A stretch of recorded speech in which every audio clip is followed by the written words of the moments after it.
এবং teacher in charge আলিমাদ Hasan সাহেব এবং এই ইলহাম মিশন এবং স্কুলের সমস্ত শিক্ষক শিক্ষিকাবৃন্দ এবং সামনে বসা সাংবাদিক বন্ধুবর্গ এবং সমবেত গার্জিয়ানবৃন্দ। এর আগে আমি একটা অনুষ্ঠানে এসেছিলাম, অনেকেই আমার পরিচিত, পরিবেশ পরিস্থিতির সঙ্গে আমি পরিচিত। আমি জানি এই ইলহাম মিশনের ভবিষ্যৎ খুবই উজ্জ্বল, কারণ সাবির সাহেব এবং আলিমাদ হাসান যে দুজন ব্যক্তিবর্গের হাতে এর দায়িত্ব, এগিয়ে চলার জন্য এই দুজনের যে সদিচ্ছা, সৎসাহস, প্রেরণা তাদের খুবই সাংঘাতিক রকমের আছে, সেটা আমি জানি, বুঝি। সাবির সাহেবের সঙ্গে মাঝে মধ্যে আলোচনাও করি। এবার 40 বছর পূর্ণ হল। সংগ্রামপুরের মতো একটি প্রত্যন্ত গ্রামীণ এতদিন ধরে সাফল্যের সাথে একটি ইনস্টিটিউট চালিয়ে যাওয়ার জন্য সাবির স্যার একটি স্যালুট দাবি করেন। অবশ্যই স্যালুট স্যার। শিক্ষা এমন একটা অস্ত্র, শুধুমাত্র জীবনে কতগুলো মার্কশিট, কতগুলো ডিগ্রি, কতগুলো চাকরি আর কতগুলো টাকা এনে দেয় না। শিক্ষা আমাদের শেখায় জীবন যাপন করতে, ভালোকে মন্দের থেকে আলাদা করতে, নিজের অধিকার, নিজের পাওনা গন্ডা চিনতে শেখায় দেশকে, সমাজকে, পৃথিবীকে। আর সেই শিক্ষাটা শুরু হয় বিদ্যালয় থেকে। আমরা অভিনন্দিত করব আমাদের সম্মানীয় সঙ্গে পালন করেছে, তার জন্য তাকে। এই 4 দশকের জার্নি কিন্তু অত সহজ ছিল না। প্রথম পথ চলা শুরু হয়েছিল কচুয়াখাপুর স্কুল থেকে। কচুয়াখাপুর স্কুল থেকে, কচুয়াখাপুর যে জুনিয়র হাই স্কুল ছিল, স্কুলের অল্প কিছু ইতিহাস আমি বলবো।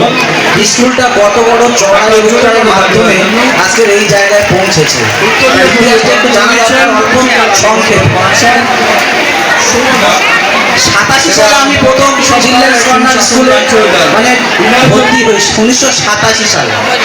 এই স্কুলের দ্বিতীয় ব্যাচ আমরা। তো আজকের এখানকার বাচ্চাদের দেখে মানে আমার সেই পুরানো দিনগুলোতে ফিরে যেতে ইচ্ছা করছে, যে এত সুন্দর একটা পরিবেশে এই প্রোগ্রামগুলো হচ্ছে। সত্যি বলতে কি তখন এই সমস্ত প্রোগ্রাম আমাদের সময় ছিল না। মানে সেই দিনগুলো আবার যেন নতুন করে আমি স্কুলে ভর্তি হব, এরকম একটা 40টা বছর নিয়ে আজকের স্কুল চলে আসছে। তো এই স্কুলে ছোট বড় সব রকম অনেক জিনিস আমি দেখেছি, ঠিক আছে। কারণ হচ্ছে আমার বয়সটা ঠিক 40টা বছর হলো। বলছে আমার বয়সের সঙ্গে স্কুলটাও সময়ের সঙ্গে সঙ্গে চলে যাচ্ছে। তাই আমি বলি সকলে ভাবে যে আপনারা সকলে যেমন এই স্কুলের সঙ্গে জড়িত রয়েছেন, এবং আমরা আশা করি আরও অবশ্যই থাকবেন সকলে এই স্কুলের সঙ্গে, এই স্কুলের পাশে থেকে যেমন সহযোগিতা করছেন, সেরকমভাবে সহযোগিতা আমি যেন পাই। আর আমিও থাকবো আপনাদের সঙ্গে সকল সময়। এই অনুষ্ঠানের জন্য আমাকে যে ডাক দিয়েছে, না এসে আমি পারলাম না, ঠিক আছে। সব সময় আপনাদের পাশে আছি এবং থাকবো, ইনশাল্লাহ চেষ্টা করবো আপনাদের সঙ্গে থাকবো। আমরা অসংখ্য ধন্যবাদ জ্ঞাপন করবো সম্মানীয় টিআর আলম সাহেবকে। হালদার উপস্থিত শিক্ষক শিক্ষিকা, উপস্থিত অভিভাবক অভিভাবিকাবৃন্দ, সবাইকে আমার আন্তরিক শ্রদ্ধা ও ভালোবাসা। এই এলাকার কেজি স্কুল, তখন এলাকাতে এত কেজি স্কুল ছিল না।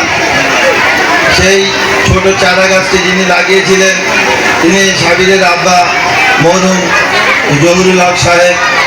তার সেই ছোট চারা গাছটি আজ ময়ূরে পরিণত হয়েছে, এবং আমি মনে করি জহুরুল কাকার সুযোগ্য পুত্র সাবির হোসেনের হাতে এই স্কুলের দায়িত্ব দিয়ে স্কুলকে আরও সাফল্যমণ্ডিত করেছেন এবং সাবির হোসেনের ঐকান্তিক প্রচেষ্টায় আর একটা প্রতিষ্ঠান শুরু হয়েছে আমরা জানি মহিলাদের জন্য ইলাম মিশন।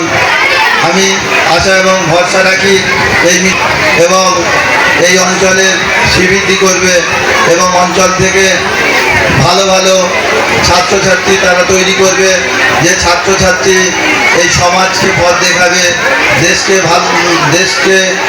দেশকে উপযুক্ত কর্মের মাধ্যমে প্রমাণ করবে এবং এই আশা এবং ভরসা রেখে আমি আমার বক্তব্য শেষ করছি।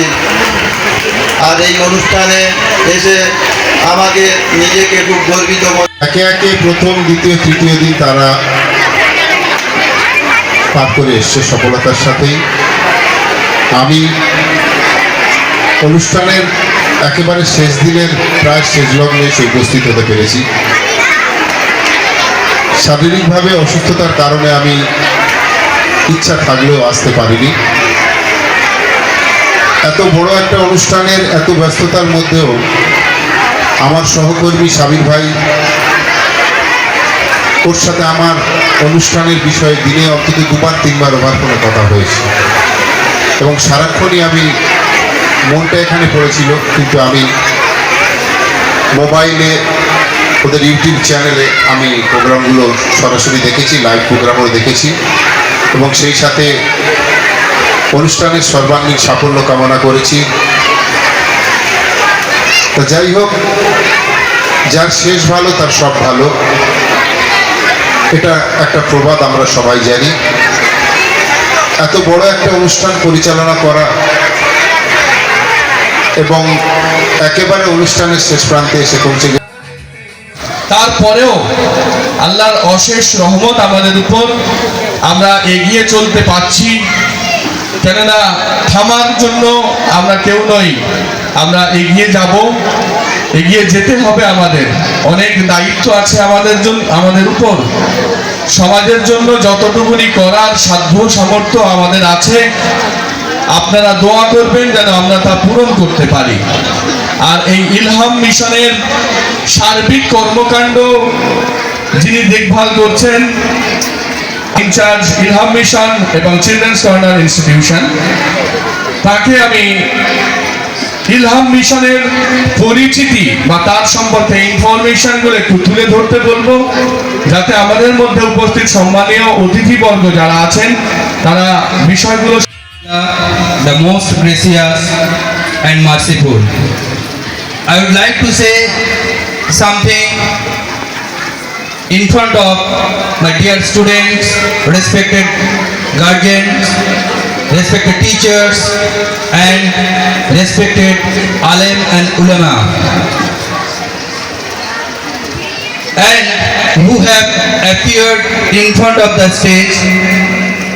All of you, I would like to say again thanks and assalamu alaikum wa rahmatullahi wa barakatuh.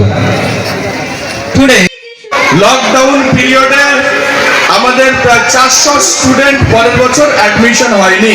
অর্থাৎ 2020 সালে যখন লকডাউন শুরু হয় মার্চ মাসের দিকে খুব সম্ভবত, যখন আমাদের রানিং স্টুডেন্ট ছিল প্রায় 800, কিন্তু সেই বছর অ্যানুয়াল পরীক্ষা দিল 400 কিছু জন, মানে 420-30 জন আনুমানিক, এক্সাক্ট নাম্বারটা মনে নেই।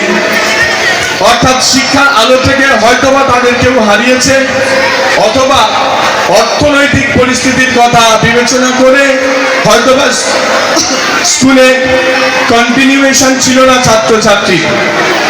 তারপরেও কারো কাছ থেকে পূর্ণ ফিস পাওয়া যায়নি। শিক্ষক শিক্ষিকাদের পেমেন্ট থেকে শুরু করে প্রতিষ্ঠান পরিচালনা একটা বিরাট চ্যালেঞ্জ ছিল আমাদের কাছে। আর সেই সময় সেই চ্যালেঞ্জটা উতরাতে পেরেছি, যার জন্য তার নাম টি.আর. আলম, তসলিমুল আলম। একবার জোরে করতালি বলার জন্য। সাথে সাথে শুধু তাই নয়, আমাদের শিক্ষক শিক্ষিকা থেকে শুরু করে ছাত্রছাত্রী তাদের উৎসাহ দেওয়ার জন্য এক্সকারশনেরও ব্যবস্থা করেছিলেন টি.আর. আলম স্যার। এজন্য চিলড্রেন্স কর্নার পরিবারের পক্ষ থেকে আরো একবার আমরা অভিনন্দিত করব আমাদের সম্মানীয় অতিথিকে।